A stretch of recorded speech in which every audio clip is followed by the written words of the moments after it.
Jack, you're a 20-year vet, a sniper, a Navy SEAL. You've written New York Times bestsellers. You have a lot of experiences. That's the one thing that hasn't changed since the beginning of time is that primal nature of combat. Things have evolved technology-wise. It really comes down to you putting another human in the ground, and that part has not changed. For me, there's no possible way that as a combat leader, I would be able to treat a female exactly the same as I would one of the guys. For whatever reason, I'm programmed to protect females. That's how I was raised. I think it's just innate in us as humans to protect those who are going to carry on and make sure that our bloodlines and our species continue to move forward. So if you feel like you have a pretty accomplished resume, my guest today served 20 years in the Navy SEAL, as a Navy SEAL. He was an enlisted sniper. Then he was a supervisor for snipers. Then after he went and saved the world as a Navy SEAL, he decides to come out and write books. He doesn't just write any books. Every book he's ever written has been a New York Times bestseller. And one of them just became the number one New York Times bestseller. And that is Jack Carr. Jack, thank you so much for being a guest on Valuetainment. Oh, thank you so much for having me. I'm so excited to talk to you for a couple of selfish reasons, because I'm taking notes as we go, just seeing how you've done, how you build what you have built over these years. It's so impressive, and I sincerely appreciate you having me on. Well, I appreciate that, man. I was looking at your stuff. I'm like, this guy. I mean, from one side to the other side. Most people end up making it to the top in maybe one space, but for you to do it in two spaces, that's pretty impressive. So let's get right into it, Jack. At what point did you know you wanted to be a Navy SEAL? And if you can kind of walk us through you becoming a Navy SEAL and what that was like. Yeah, so very early on. So I'm one of those people that knew what I wanted to do from a very early age. And I think a lot of that has to do with my grandfather being killed in World War II. So I didn't obviously grow up with him, but I grew up with medals from his squadron. He was a Corsair pilot. And for those that remember, there was a show in the late 70s, early 80s called Black Sheep Squadron with Robert Conrad, where they had Pappy Boynton's Black Sheep Squadron out in the Pacific with the Corsair that had the wings that would fold up, the gold wings like that. And that's what my grandfather flew. So I had his medals. Wow. I had pictures of him in his squadron. I had his wings. And I just grew up knowing that I was going to follow his footsteps into the military. I didn't quite know what yet, but I knew military was my path. And then I found out about SEALs. And once again, this is an example of the power of popular culture, that I found out about SEALs through a movie, through an old black and white film called The Frogmen. And the only reason I got to watch The Frogmen is because I got to flip the channel on, and for those who grew up in the 70s, you remember that you were the TV remote. If you had a dad on the couch, like you had to run up, you had 4 channels, you had ABC, NBC, CBS, you had that one outlier channel. Those were the 4. And during the commercials for football on Sundays, I got to run up and turn that channel to that outlier channel because they were always playing a World War II type of movie. And I got to watch it for 2 minutes, and my dad would watch on his watch. And after 2 minutes, flip it back. I'd flip back to football, and we'd watch football until the next commercial. But one of those showed these guys swimming up over the beach and putting explosives on obstacles in advance of a conventional force landing. And I asked my dad, hey, who are these guys? And he said, those are frogmen. That was the name of the movie. Yeah. And I said, what are frogmen? These guys look amazing. And he said, go ask your mother. And I was also very lucky because my mom was a librarian. So we got to go down to the local library and start researching. So she took every opportunity she could to take us to the library and teach us about researching and just get us into books. We grew up surrounded by books and a love of reading. So early 80s, you could read almost everything about special operations, and most of it focused on Vietnam back then. But there was a couple of magazine articles, a book here and there, but there wasn't much in the early 80s, mid 80s. In the 90s, it started to get a lot more. And then in the 2000s, obviously after September 11th, all that information exploded in the internet. You could spend the rest of your life researching and not doing. That's the part where you have to find that line where you prepare enough to then take that step and do it. Jack, let me ask you this. You didn't have any choice. Yeah. Jack, let me ask you, when you were going in, so, for example, for me, when I went into the Army, I was like, okay, here's what my recruiter said it was going to be. This is exactly what he said it was going to be. I was not expecting this. What was it for you when you became a Navy SEAL where you said, I was expecting Navy SEAL to be this, that's exactly what it was, but I had no idea about these 3 things. Man, I wish they would have told me about this, or this is pretty cool to experience these 3 things. What were some of those things that you experienced as a SEAL? Yeah, I was pretty lucky in that I did all that research ahead of time, so I didn't show up I wasn't surprised by how hard BUDS was. I mean, I'd known since I was a little kid that 80% of people are going to quit. That was part of the draw towards going there, is because it is touted as one of the toughest training regimens ever devised by a modern military. So that was the draw for me. So I didn't show up and I wasn't shocked that I was going to be cold, wet, tired, and hungry. They were going to make me stay up for a week during Hell Week. Like, none of these things came as a shock to me. And I've been preparing for quite some time. But the shock, I think, and it wasn't really a shock, it was just kind of is walking across the quarterdeck at my first SEAL team.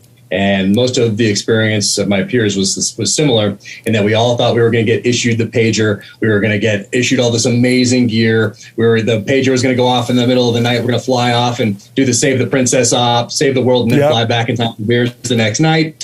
And that was not how it was in the late 90s when you got to the SEAL team. They handed you a broom as a guy, and they said, hey, go sweep that, go paint that wall, change that light bulb, take out the track. You did new guy type stuff. And there was nothing really going on in the world. But you had to be prepared. That was your job, is to be prepared to go to war. And then after September 11th, then it became what we thought it was going to be when we first got to our SEAL teams. And then from September 11th all the way through today, it became exactly what we thought, was going out there and executing the mission for the country. How about when you went to war? How about when you went and you got deployed?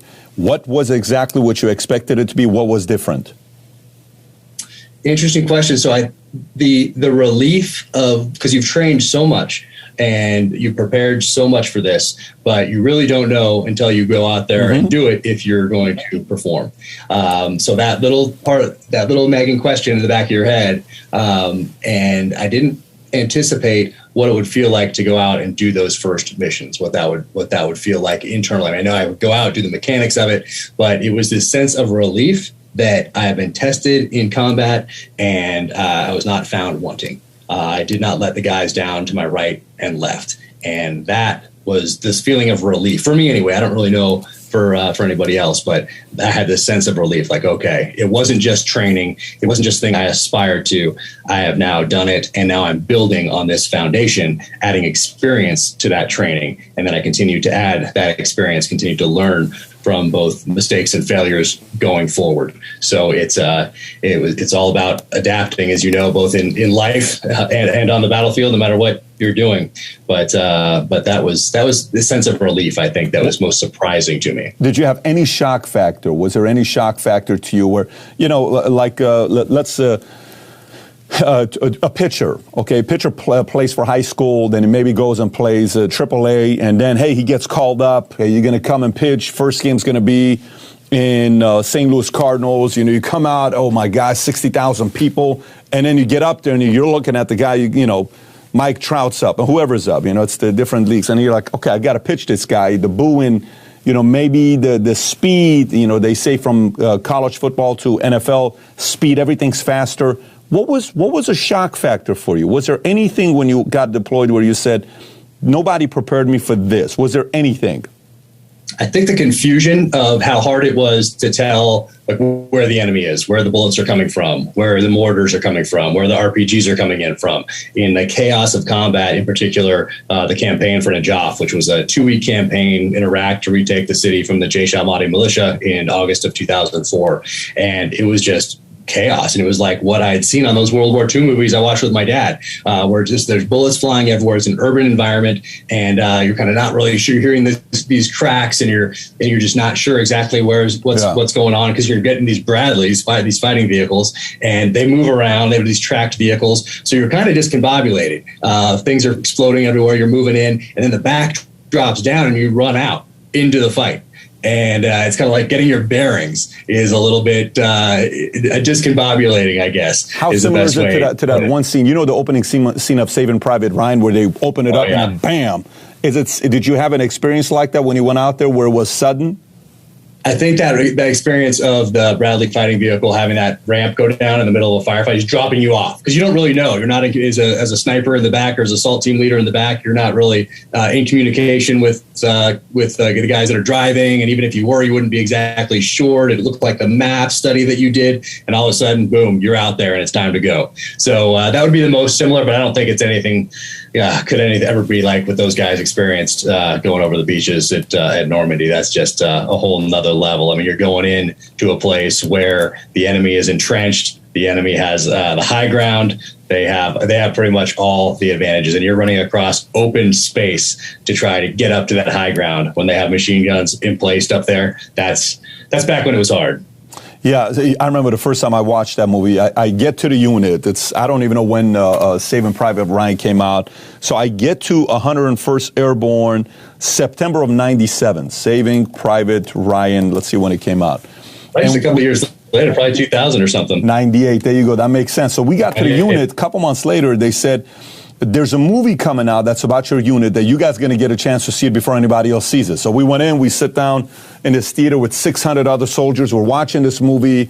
It's called Saving Private Ryan. It's about your unit. You're going to be so proud.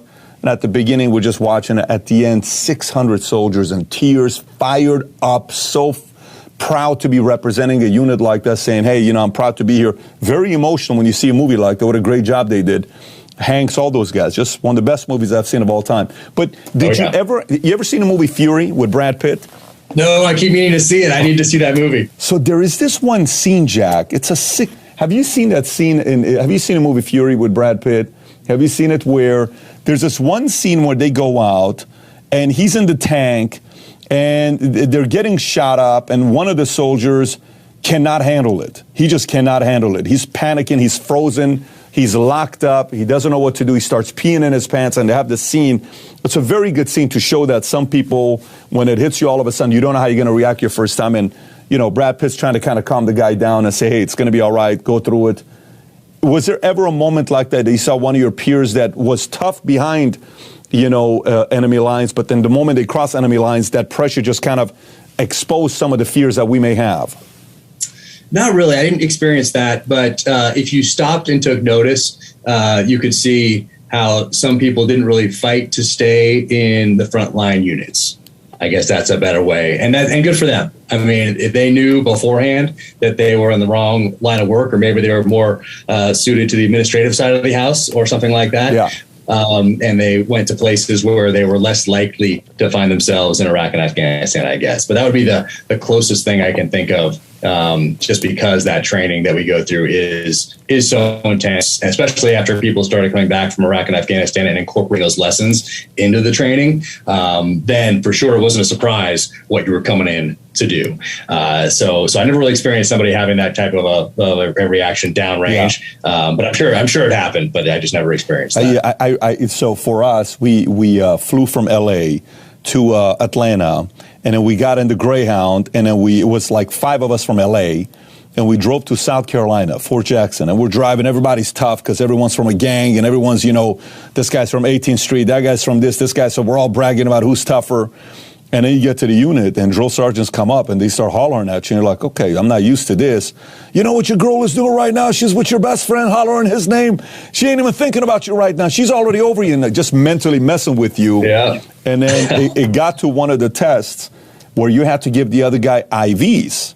Okay, and it's like, it's not a big test. I mean, to you, probably IV is not a big deal. It's just, you know, you're just putting an IV in your body. So we're all sitting there, like 100 of us, and one guy does it, next guy does it, next guy does it. 5 people refuse to do it. A couple of the guys do it. They knock out, they pass out, they can't deal with needles. It was interesting seeing it, you know, as you're going through the process of how some of the things you were prepared to go through, some of the things you were not prepared to go through. But again, in your world, it's a completely different level. You're a Navy SEAL. You guys are seeing stuff that only a few people get a chance to see. So out of curiosity, for us, we had a very initiating type of an environment where people were initiating new rookies that were coming here. The hazing concept, which was very normal back in the days. Nowadays, you know, the smallest joke you tell them, you may get ETS, you might be dishonorably discharged from the Navy because you did the wrong thing. Was the hazing thing going on back then when you were in? Because it was for us, definitely.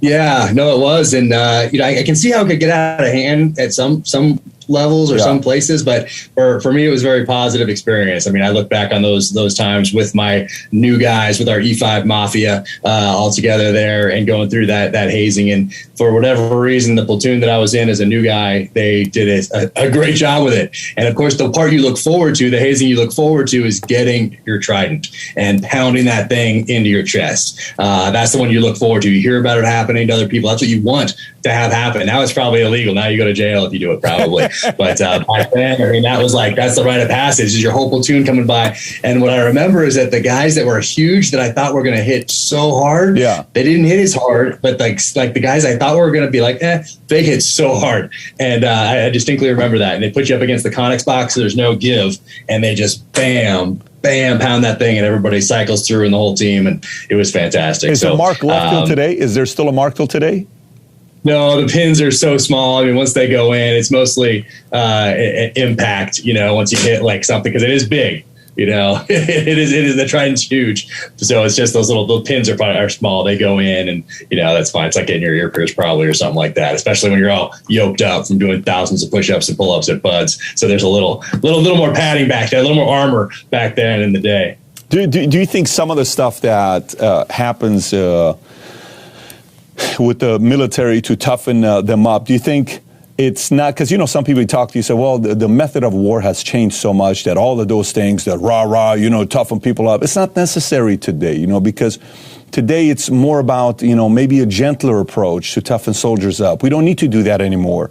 Today it's more of a cyber warfare. Today it's more about not necessarily getting up there on the front enemy lines. You need to toughen soldiers up in a different way. Or do you believe, no, we still need to train our soldiers to be tough because the enemy is training their soldiers to be tougher than us? What is your thoughts on that? Oh, yeah. Did you see that the video that went around a few months ago that showed the Russian airborne commercial, comparing it to ours? Yeah, I saw that. Oh, my goodness. Yeah. Well, yeah, that should tell everybody everything they need to know there. And the part of adapting, looking at what you do on the battlefield, we have 20 years of data right now, incorporating those aspects into our training. Very smart. But the other side is that when we're talking about adaptability, that cyber warfare piece, maybe those guys don't need to be doing what we're doing as SEALs because they're fighting a different battle space. They're right here. Just like I have no idea how to fight in that space unless they said, go to the physical location and destroy said physical location. Like, that's where I excel.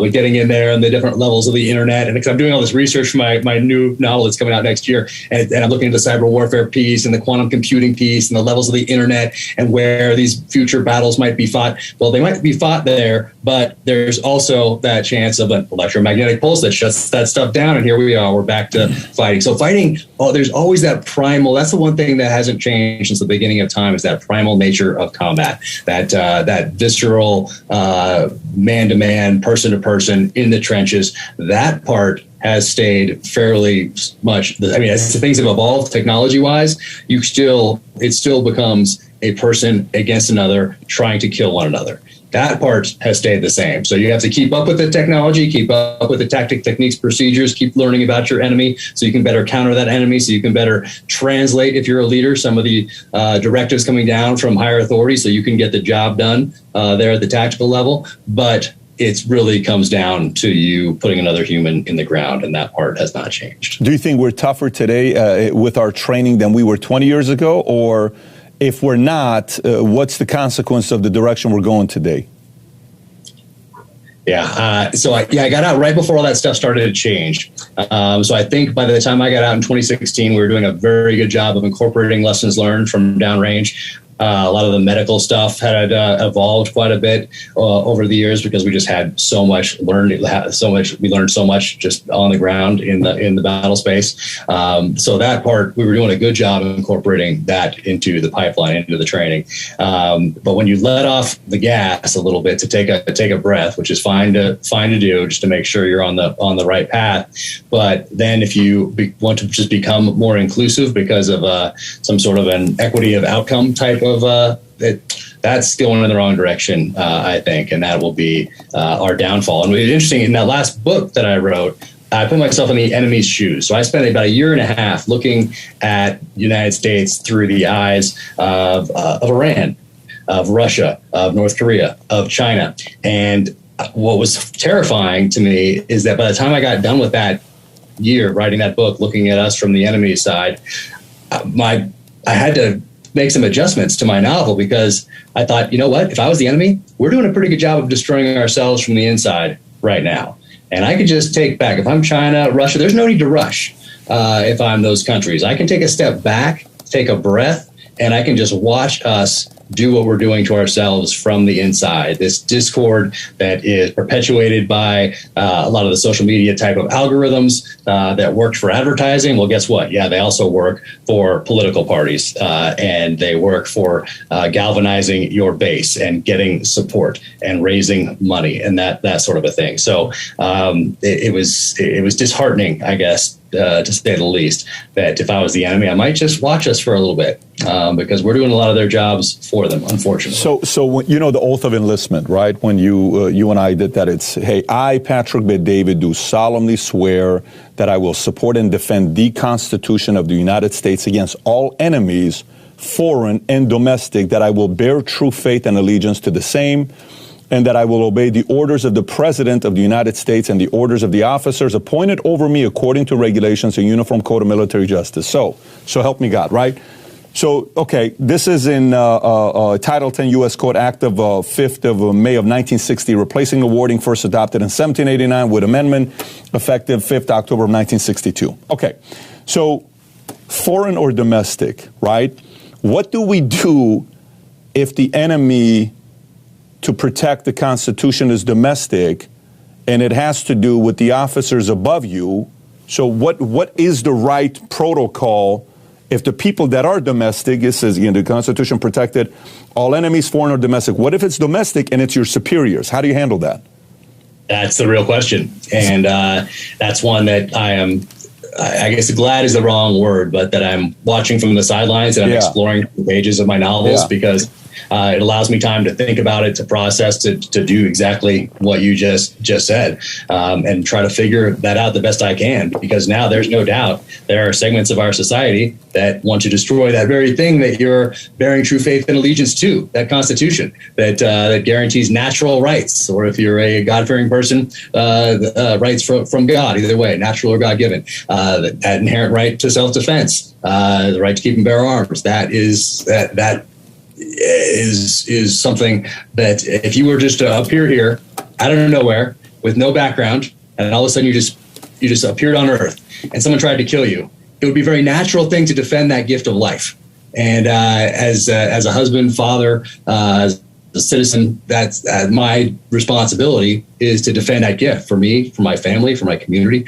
And that's a very natural thing. Yet there are elements of our society that want to remove that right enshrined in the Constitution.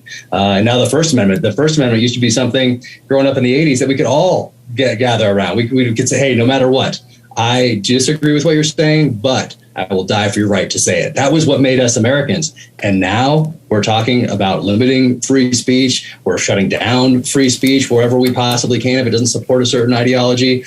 It's a very interesting time, and these next 10 years, especially as it pertains to the First Amendment, are going to be extremely telling. You know why I'm asking you? Here's why I'm asking you, because, you know, to have written all the books that you've written, you must have done a ton of research, right? I mean, you're talking about right now, you got, you know, a deadline to hit, and sometimes you feel God created kids for you to miss deadlines. You know, it's you know, which I understand. But when you do all this research, and we got what, 1776 till today. That's our history, right? It's not a lot. It's 245, give or take, whatever. We're about to be 246, 245 years of history.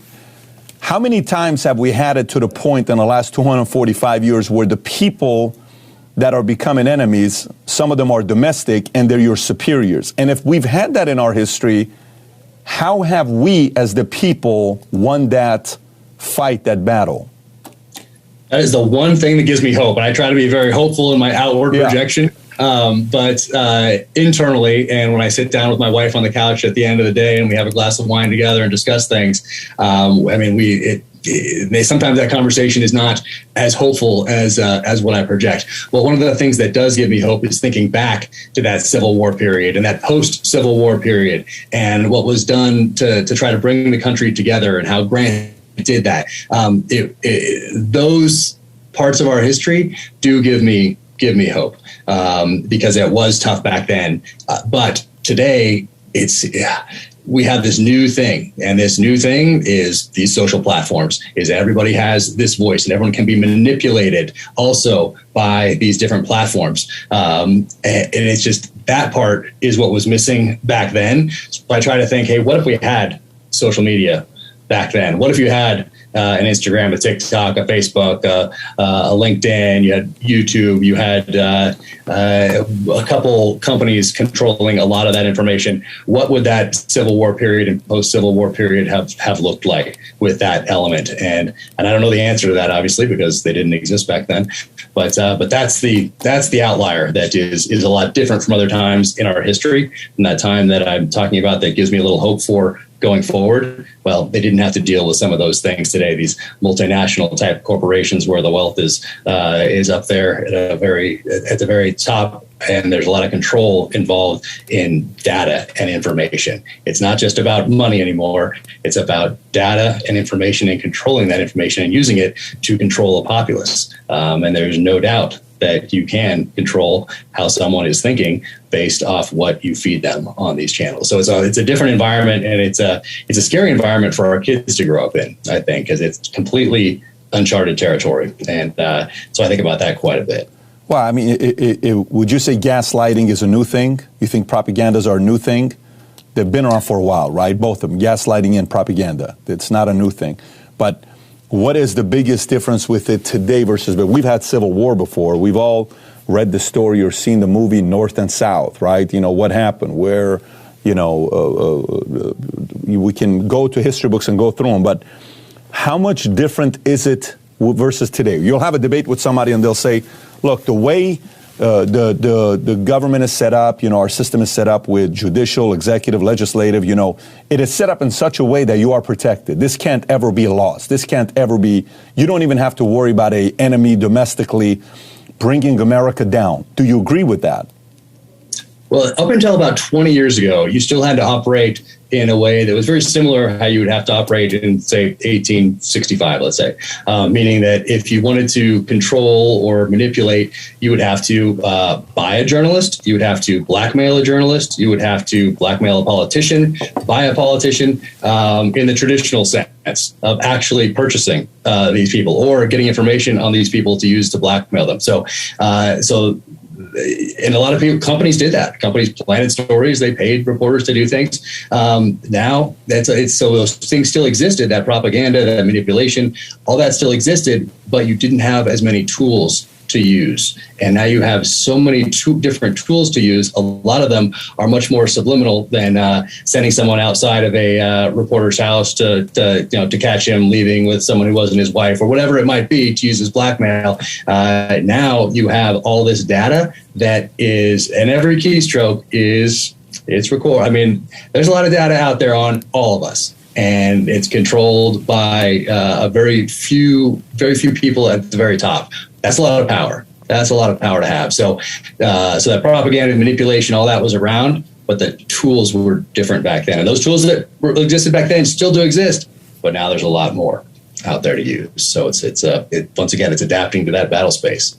As you're writing and your creative imagination is coming up with stories, what is your creative imagination thinking about to get somebody to flip? Or let's just say a person for the longest time has been a, law-abiding citizen, card-carrying, loving American, patriot, capitalist, Constitution protector, and all of a sudden they flip. What is the strategy to get somebody to flip? Is it shame? Is it information on what they did against their wife that they don't want to be public because their legacy is going to be tainted? Is it something that again, I'm asking purely from your creative side, what are some methods you would add to say, here's a proud citizen that loves America. All of a sudden he starts giving in to China. All of a sudden he starts making, certain compromises because there's something behind him. What would your creative imagination say? Here's 5 ways to get somebody to flip. Yeah, so all those traditional ones still certainly exist. There just being more ways to get where you want to go with those. But what's even more dangerous, I think, today is a moral vanity, where you don't even know that you have been quote unquote flipped, but that you are willing to destroy the bedrock of a nation that gave you all the options and opportunities. All these, from the inception of this country up until today, all these people died to give you the freedom of choice, to be able to make your own decisions, not have it dictated to you by a monarchy, by a federal government that was going to put you in a certain category. No, you can break out wherever you appear on this planet, in this country. You have the option and opportunity to make your own decisions going forward, to build the life you want, to make the life you want. Now we have this moral vanity that has slipped in, that allows us, and a lot of us at these highest levels that have been afforded all this opportunity that allowed us to build great wealth. And now we want to undermine that for the next generation coming up because of this moral vanity, so that we can, maybe it's going to these cocktail parties so that you're on the same page as Good Morning America in the morning, or MSNBC in the evenings, or whoever you watch, and you feel good about it because this peer group that is larger than it would have been in the past because of quote unquote friends on social channels and followings and all the rest of it empower you to feel this moral vanity that makes you want to undercut what allowed you to create the life that you wanted. So it's an amazing thing, and psychologists are going to have a field day with it today and looking back on it, because you're destroying the very foundation of the thing that allowed you to succeed. Jack, you're a 20-year vet, a sniper, an enlisted sniper, Navy SEAL. You've been all over. You've been deployed everywhere. You've written New York Times bestsellers. You're a citizen that takes care of your family, father, married, and you have a lot of experiences. At the same time, the conversations you have with your wife at night, with your family, with your peers. Now that you write these books, you're going to be in different circles, so you're having conversations that are high-level type of conversations. Who do you trust the least today? If you were to say who you trust the least today, who would that be? Organization or individual? Yeah, organization, and it's the military. It's the media. But it's interesting that we're walking in to this big tech and this media, big government L ambush. So you'll remember from your days the L ambush, and it means that you're walking here in the middle, and you have enemy here and here. So if they fire, they get you, they don't hit each other. So that's what we have. We have big tech, big government, but we've lost so much trust in these institutions that we all used to trust as citizens. And that journalists, media, we used to trust them. When you'd see these, see the New York Times come in, let's say 1975, or you see the Washington Post in the time frame, 85, 84, 86, you trusted them. And today you think, I'm going to be being manipulated by these same organizations. They have an agenda. They are supporting a certain party. They are supporting a certain ideology. They are undermining another ideology. They are undermining the exact amendment, the First Amendment, that allows them to do what they do. You have journalists, you have other authors, you have people in that space calling for more restrictions on the First Amendment, which to me is, I can't believe it as a kid that grew up before that became now acceptable. And that part is just disheartening to me as a citizen. So if I have to pick one, it's an institution. It's not a person. It's the media. It's something we used to trust. Okay. And so you have that legacy trust, especially from older people. But today, it's how about we play a game? Let's play a game. I like playing games, and maybe we can play a game together. I'll give you an organization, and you tell me 0 to 10 what your trust score would be. Okay. Oh, instead of doing a speed round, we're going to do a organization, and you tell us what are you a sports guy or no? Are you I'm not. Okay. I am not. My sports is international relations, I guess, and staying up to date with things like that. I love it. So that's going to be perfect, because none of this is sports. So this is fantastic. Perfect. Wonderful. All right. So let's start 0 to 10. Do you trust the general of Army, Navy, Air Force, Marines, that they have the best interest for America? 0 to 10. I'm going to put that at a 6 or 7. Okay, cool. All right. How about mainstream media? 0. No shit. Okay. How about President of the United States? That's a tough one, because it's fairly obvious we're dealing with something that we haven't really dealt with before, which is cognitive decline in a head of state in this country. But so I'm going to go ahead and put that at a 2 or 3. Okay. How about China? And that only had 2 or 3. It only gets 2 or 3 because I still have a little bit of hope left in me. I hope to be a positive looking person. That's the only reason it gets that. What an optimistic guy you are, man. That was just fantastic. How about China, 0 to 10? 0. Okay. How about the major virtual governments? I'm talking Twitter. Today Dorsey resigned, and the new guy took over. He's going to also get off the board himself. How about trust in virtual governments? Facebook, YouTube, Google, Twitter, all those guys. I'm going to say a 1, and the only reason I give it a 1 is because it had they had potential. They had potential to have that sort of trust that we had in established media back 50 years ago, 100 years ago, but it doesn't exist anymore. Do you think they can still change? Do you think it can change? I think it's too big of a machine. Okay. How about the top 10 richest men and women in America? I'm talking Bezos, you talk Elon Musk, all those guys, top 10. Do you trust them? I'd have to look at the list because it does shift. So I'm going to go with a 5 there because I know some of those guys in that top 10 list, and I trust them implicitly. But some of the others, and some of the ones that I don't know or that I've just met in passing that I don't. So so I'm going to give it a 5 just because that list does change. How about the one? But a lot of those people are self-made. I mean, you look at some of these. No question about it. Yeah. And so that's the people I was talking about earlier that get up to this. So how about if I give specifics? Bezos, Musk, Buffett, Gates, and let's stay at that. Those 4 names. Yeah, Musk and Buffett on the positive side. The other 2 probably on the other. Okay, fair enough. Still puts me at a 5. Still puts me at 50-50. Jack, how about the wonderful journalists that we have in America? Yeah, there are so few actual journalists. You have to really seek out people that are doing that job, like Glenn Greenwald, or you have to seek out those people that are after the truth, no matter where it falls, without trying to manipulate that data or write things in a certain way so that it supports their ideology and their personal agenda. So you really have to do the homework on quote unquote journalists because there are so few these days that are doing it in the tradition that we think of as journalists in this country, going out after the truth, exposing the truth, holding leaders' feet to the fire, exposing corruption, speaking truth to power. Those things are in short supply these days. How about a Fauci? I just can't. Yeah, let's put that at a 1 because of the hope factor. Did you see him on Face the Nation today? Did you see him on? I didn't. I saw a couple of the headlines, but I did not dive in yet. I mean, if you want to have a motivating day about 2022, watch it. It'll inspire you. It's a very oh really? It's a very sarcastically very optimistic is the direction I'm going with it.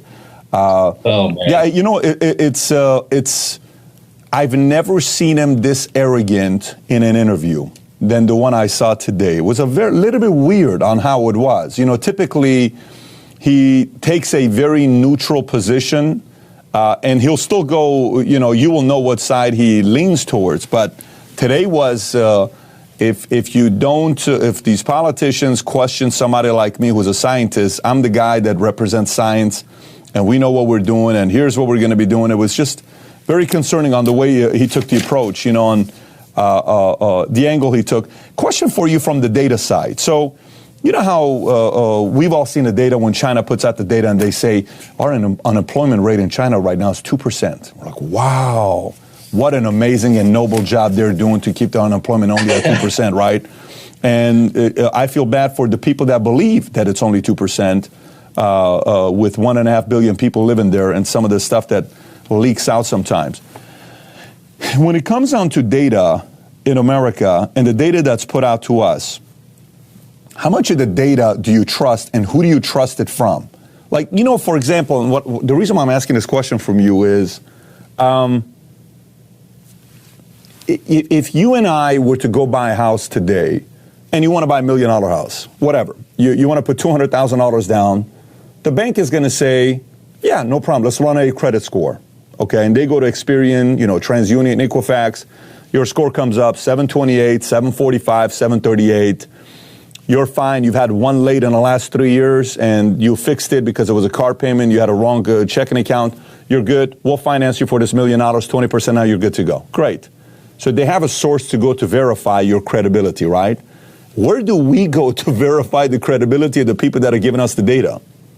That's it. We can't. That's why we don't have this trust. This trust has been eroded so much between big tech and the citizen, between big government and the citizen, and each opportunity that both big tech, big government, media has to build some trust, they do the opposite. They continue to use their platforms, their data to support a certain ideology that marginalizes almost half the country and continues to divide the country, which does what? Well, it galvanizes bases for politicians. It gets more clicks on things for social media. It gets more advertisers in front. But that's just the base level. That's just the base level stuff. That's fine. That makes them extremely wealthy. But what it really does is give them data and gives them information on how to manipulate in the future, not just to make you buy a set of steak knives, but to get you to vote a certain way, to get you to think a certain way.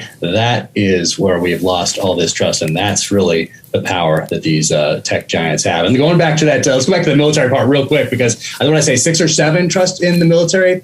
And when we look at that exit from Afghanistan, though, that we had 20 years to prepare for that moment. 20 years. We had 20 years of our own experience. We could have gone back to the Soviet experience, their 10 years from 79 to 89. We could have gone back to 3 British incursions in the 1800s and early 1900s. We didn't have to go back to Alexander the Great. We didn't have to go back to Genghis Khan. We had our own. We could have just took any one of those years that we have been in Afghanistan, let's say from March of 2002. Let's give us a few months where we had the culminating point of victory in those early days that we went past culminating point of victory and turned that success into failure.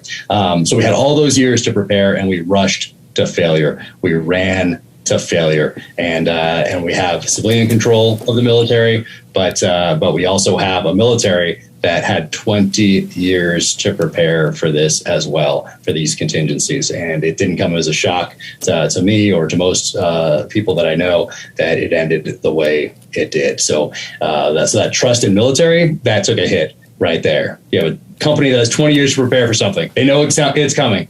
They know exactly what's happening, and they screw it up that bad. They couldn't have done it worse had they been actively trying to do it the worst job that they possibly could. So I'm lowering my score for military. I'm going to go back to 3 or 4. How much of that how much of that responsibility goes on the leaders of the different branches that we have versus the president? I mean, we know Commander-in-Chief is President Biden. That's who it is today, right? That's who the Commander-in-Chief is. But how much of it is the general, the Army, Navy, Marines, Air Force saying, no, guys, we can't do this. This is not the right approach. And the meeting, where, because you're in meetings where sometimes maybe you're reporting to somebody that's above you, your superior, and you got to say, boss, I'm telling you, we have to take a different route. This is not going to work out well for us. Let's reconsider this. How much of it is them not giving enough pushback rather than just saying, okay, let's just go ahead and do this, costing us $83 billion of equipment we left behind to the Taliban? Oh, yeah, it's a lot. I mean, it's easy for the military to say politicians lost the war. It's a very common thing to say in Vietnam, after Vietnam. But we can see general after general after general going in front of Congress from 2001 all the way up to just a few months ago saying the exact same things. We are making progress, just need a little more time, a little more funding, more troops. And that's not a president telling them to say that. That is them going in front of Congress and giving their honest, quote unquote, honest assessment to congressional leadership and to the American people, and by default to their troops who are watching them give these speeches and give this testimony. And you can pick out any time, 2004, 2008, 2012, you can pick out, it sounds exactly the same. They say the exact same thing. If you could go back and pick out how many times they said we are making progress, just need more troops, more funding, more resources, they all said that. And the one guy who didn't, and I don't want to say his name because I'm going to mess it up, but it was like 2009, let's say, but it was somewhere right in the middle. And he's the one guy, he raised some questions. Well, guess what? He was replaced a few months later, and that hadn't happened since MacArthur in Korea. And he did that because he raised concerns about how much progress we were actually making. And that's what happens. And that sent a message to the rest of our flag level officers. Hey, this is what happens when you tell the truth. This is what happens when you give your actual honest assessment. You're not around much longer, and off you go to pasture. So that was probably one of the most devastating things that happened over the last 20 years is for senior level leaders to see what happened to the one person who said the truth, and he got fired. Yeah, but I think even with that, man, I think if 20 people get fired, no one got fired. You know what I'm saying? If one person got fired, yeah, one person got fired. But if 50 people get fired, America cannot afford to have 50 people to fire. I don't know if that makes sense or not. So, you know, you're running a company and, you know, you got, your name is Ford, and 50% of your employees come to you and they say, look, we can't work 66 hours a week in these kind of conditions. You got to give us a retirement plan. You got to give us health insurance. You got to give us a bit of a raise. This is just not going to work out, right? Ford can't say, whatever, guys, go ahead. We're going to keep doing it. No, you can't afford to do that, right? But if one person does that and two people do that, a small percentage complain, fine. You're always going to have that, and you're never going to please everybody. I think if more people would have stood up, the hell are you going to say? If the four general, the Army, Marines, Air Force, Navy, is all on the same page saying, President, this is a terrible idea. We're not doing this. It's just a terrible idea. Who are you going to fire? All four of them? I mean, that's just a catastrophic situation there. Anyways, you question the backbone. And again, look, I'm not in that position for me to put all the responsibility on them. I don't know where it is to put the responsibility on them. I know what it is to have lived in Iran for 10 years and a decision Carter made on the human rights, hoping to, help out Iran with the 3,000 political prisoners under the Shah, or the, political refugees, or, the Muriel Boatlift in Cuba. And next thing you know, it backfired on America and it backfired on Iran. And we know what happened with Iraq. 500,000 people got killed because of a bad decision. We don't yet know the repercussions of the decisions that we made. We may not even see the side effects of this for the next 5 to 10 years. That's why I wonder, how do you not just look at your leader and say, this is a bad idea. We're going to be united on this against you. I don't know. You ever been in a meeting yourself where your leader told you what to do and you guys, your peers, sat there and say, this is a bad idea? I'm not asking for names. You ever had, how many instances like that did you have to tell the person you report to, this is not a good idea? Usually they're coming down from above that person and they're parroting something that comes above or even higher, because I was at such a low tactical level. So I didn't have those sort of strategic level meetings. So they were more like, why is this person just parroting what has been, this person is useless. They're just saying what's coming down the pike here. I didn't need them to sit in that seat and just parrot. What we need to do is figure out how to make this work, make this new policy, this new directive, this new guidance, whatever it might be. Now we have to do the on the ground, boots on the ground problem solvers, aggressive problem solvers, and maybe turn a good idea around and make it work for us. And then be able to explain it to the guys that are going to be even one level below us in a way that makes sense. Because if you lose that trust, if you just parrot what comes down the pike, the E5 on the couch, waiting in the platoon space, he noticed. They know, and you lose that trust. And everything you do in the military or in life, I think, is an opportunity to build trust, both up and down the chain of command, side to side with your peers. And you have to take advantage of it. And what we're doing in this country right now is we're losing trust at every opportunity, it seems, which is, once again, just disheartening. Yeah, what percentage of the guys that executed the plan on leaving Afghanistan knew was a bad idea? What would you say? If you would have guessed, it's an odds game. I'm not telling you know the answer. What would you say the percentage of the leaders that executed what was told, what they were ordered to do, knew it was a bad idea? I would have to say 99% or 100%. I agree with you. So can't the 99% say, guys, what are we doing? You know what I'm saying? This shit's not going to work.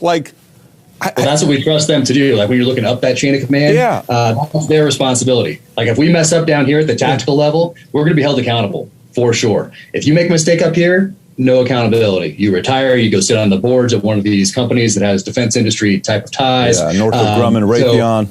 Exactly. So to see them not stand up to that plan, and why it's so frustrating to everyone is because, once again, Karl von Clausewitz wrote on war. He said that the most important attribute of a leader, of a military leader, is common sense. That's why the person with zero military experience, has never read a book on the military, can look at Afghanistan and just take 5 minutes and look at it and see what a bad idea it is to give up Bagram. Hey, why give up a tactically advantageous position and put your troops in a tactically disadvantageous position?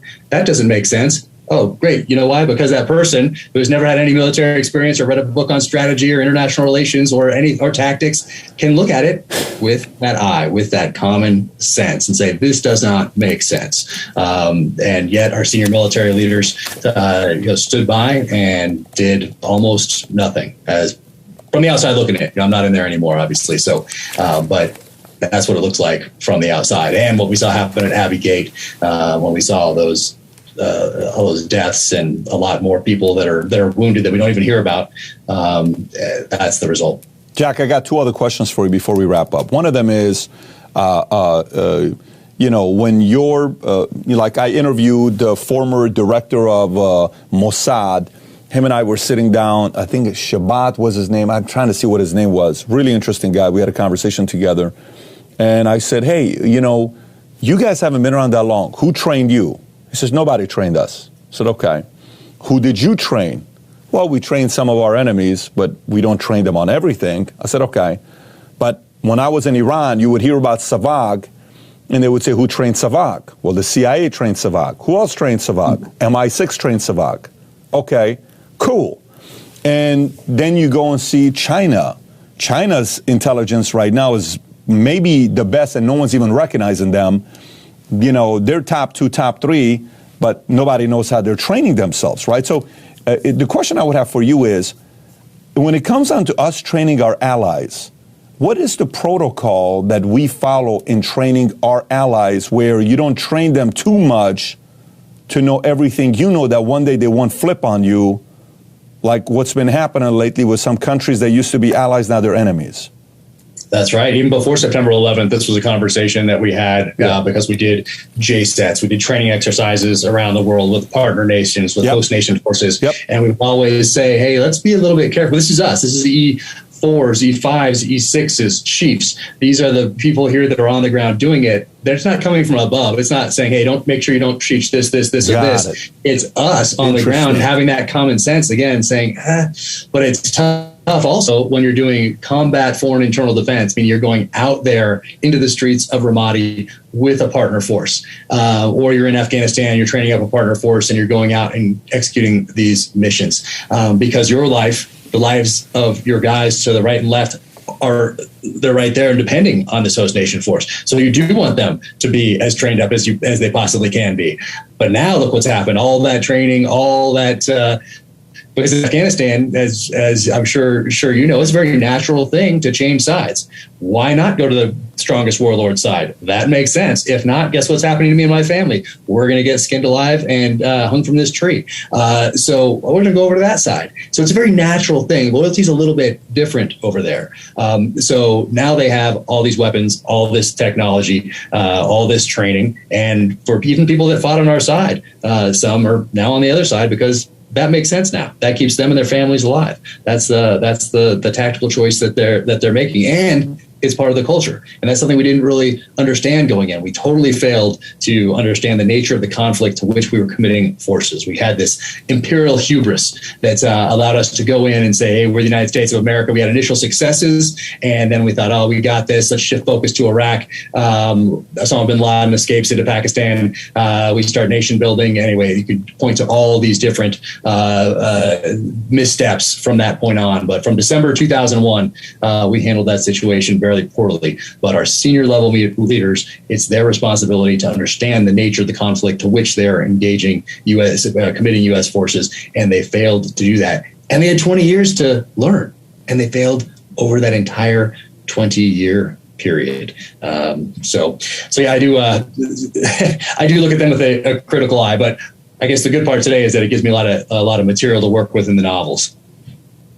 Yeah, that's a part of it where I sometimes wonder. I'm like, look, I understand training your own self, but people that are going to be with us long term, where you're again domestic or foreign or domestic. You want to train the people that are here, but sometimes we're building our enemies even bigger. We're experiencing that with China right now. Everything we do with capitalism, China duplicated. Now everybody's relying so much on China with the chips, with everything that they're doing, that we have no choice. We strengthen our enemy Now they're bullying us, and we are the leaders of the free world. It's a little bit of a weird situation there.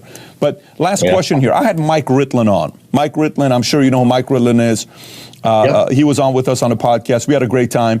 And the conversation came about during that time they were talking about women in Navy SEAL. He gave his opinion on women on Navy SEAL.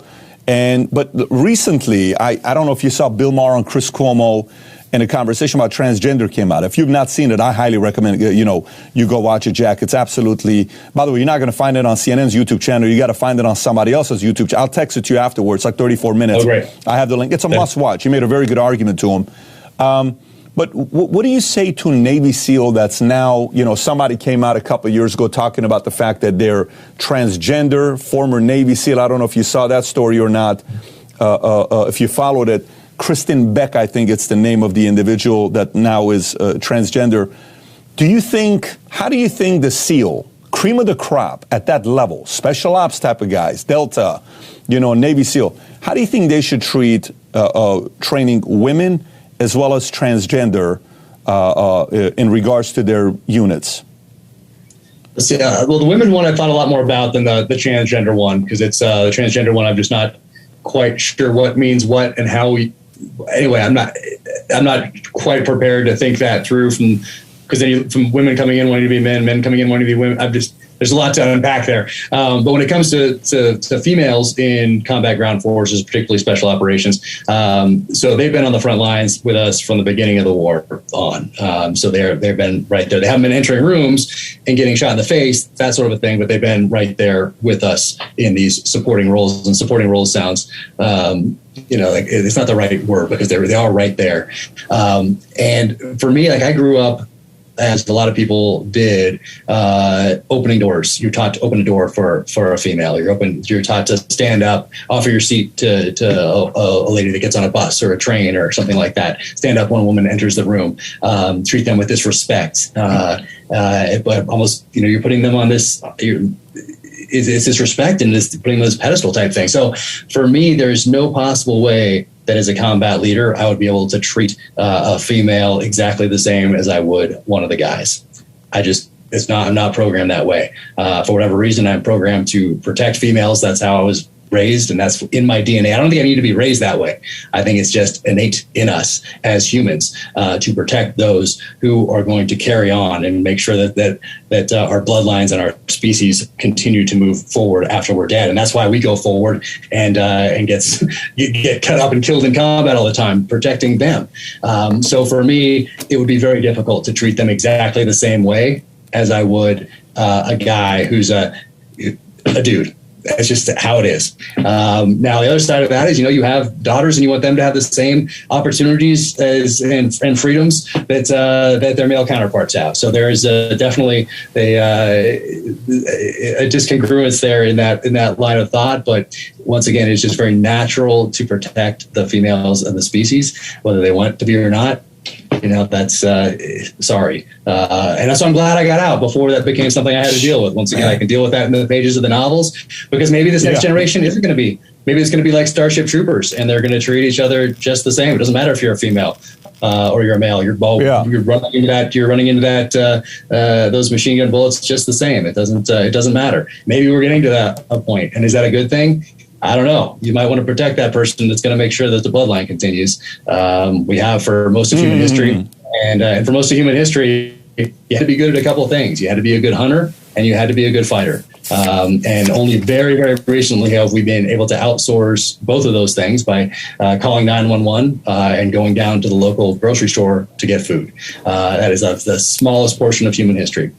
So I think in all of us, there is that natural tendency to still be a protector, to still be a provider. I think it's in there. It's getting bred out of us, though, by, once again, by every single input that we have. Almost every single input that we have, from big tech, big government, big media, legacy media. They're all preaching something different. And hey, I don't know if the lights go out tomorrow and all of a sudden we're back to what we've been for most of human history, having to be good at those things. Maybe that dynamic changes a little bit. Maybe we're not so concerned about equality of equity of outcomes and all those sorts of things that are really just undermining the very foundations of this country. So, we'll see. I asked that question because, part of me, it's like, okay, one, are there a lot of women that want to be Navy SEALs? Because if there is, well, great. That's fantastic. That's one question. Second thing, is the media try to, pin them against each other? Like, I don't know if you saw an article that came out from Variety yesterday and about gamers. Did you see that article yesterday about gamers or no? Where, the top 300 gamers tournament that's going on right now, not a single one of them is women. Why is that? Why is it such a sexist space that gamers are not women? Now, that's a little bit of a weird article to do. So, question I would ask is, how many women want to be gamers? Do you want to be a gamer? Do you want to be in that space? If you do, great. Do you really want to sit there playing 10 hours of video games to compete there? Fantastic. If that's your world, go do it. So Navy SEAL. Do you want to go be a Navy SEAL? Yes, I do. Great. So if that's the case, does it work? Does it make the environment uncomfortable? Are guys not going to be acting like themselves? Because, when guys are with guys, you tell a certain jokes. The moment you put somebody else there, maybe you get uncomfortable, and then the other part is, I got friends that are more metro and they have more estrogen than testosterone. And I have female friends that have more testosterone than estrogen. You ever met some of your friends where you're like, oh my gosh, dude, you're one chromosome away from being Mary, and then you have a friend that they're one chromosome away from being, Bobby, where it's like the level of toughness. Like Ronda Rousey can probably whoop 90% of guys' asses if she fights them. What if she wants to be a Navy SEAL? Would it be good for her to be a Navy SEAL? I don't know. So I wonder how much of it is mainstream media just needs another story to pin people against each other so we talk about it versus how much of it is actual demand for women wanting to be Navy SEAls. Yeah, I always go back to, hey, does it make us a more effective, no matter what it is, it doesn't have to be women wanting to be SEALs, it can be anything. And hey, does this make us a more effective and efficient fighting force? And if the answer is no, then don't do it, military. Focus on winning wars. Focus on being prepared for war. That is why you exist. That's why you get these insane budgets. And so that's the question. So for me, it doesn't really come down to equality and equity and making sure everyone, but no, it comes down to, does this make us a more effective and efficient fighting force? And for me, but maybe that's me. Maybe it's just maybe I'm the Neanderthal, and maybe having a female in the platoon space is a good thing for all the guys in there. I don't know. I've seen what happens when a female walks into a tactical operations center overseas. It changes the dynamic, and not in a good way. No, and it's I hate to say that, but it's the truth. And today you can't really, you tell the truth, you get shot down, you get canceled. But it does change the dynamic. Guys are guys. It's and crazy. It totally changes the dynamic of the whole situation. Hey. Sorry. I've interviewed a lot of comedians, and the one thing I can tell you about comedians is most comedians, I'm not saying all of them, but most comedians lived a very tough life. They had a dad who has a temper, he used to drink, hit them, or mom left, or some shitty situation that they had, right, where they become comedians. So why? Because, their savior was laughing at stuff, right? It's like, dude, the only way my medicine is, let me make people laugh, let me make myself laugh, because I have to go home and see my dad beat my mom up, or my dad beat me up and my brother up, and it's my only way to release, right? It's a very common trend with many comedians. Military, when you're in that kind of a pressure type of an environment, sarcasm, jokes, laughter, shots, not shots like taking shots at each other, condescending, witty. It almost seemed like that was the medicine to overcome the whatever situation you're in. And it's tough to explain. You explain it to a regular person, they'll say, well, that's not the right way to deal with people, and that's just not how you're supposed to treat people. And Michael Jordan said in his documentary, The Last Dance, There's a scene in The Last Dance where he says, I remember when I was a kid, and my brother, I think his name is Adrian, we're playing basketball, and he says, Michael, you just go out there. You're like a kid. You don't know what you're doing. Let us men here go build something. And Jordan explains, he says, when I'm going, he says, you don't understand, when you're going through it, it's so hard because you're questioning yourself as a manhood. He says, but that's exactly what made me tough to be able to go and compete the way I did in the military. You can't describe that to the average person that's living in a regular la-la land versus what it is in the military.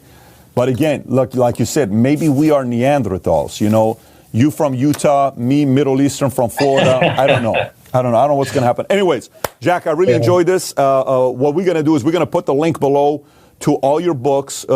Folks, every one of his books has over 7,000 reviews. So you pick and choose which one you want to do. The #1 bestseller was Devil's Hand. We'll put the link below for you guys to go pick it up. And looking forward to seeing your next book coming up. Jack, with that being said, appreciate you for making the time for being a guest on Valuetainment. Oh, man, thank you so much for having me on. And there's one thing that we talked about earlier that kind of feeds in, and I heard Larry Ellison talk about it in an interview, and I've been very fortunate to spend some time with him. And he said, I had all the disadvantages necessary for success.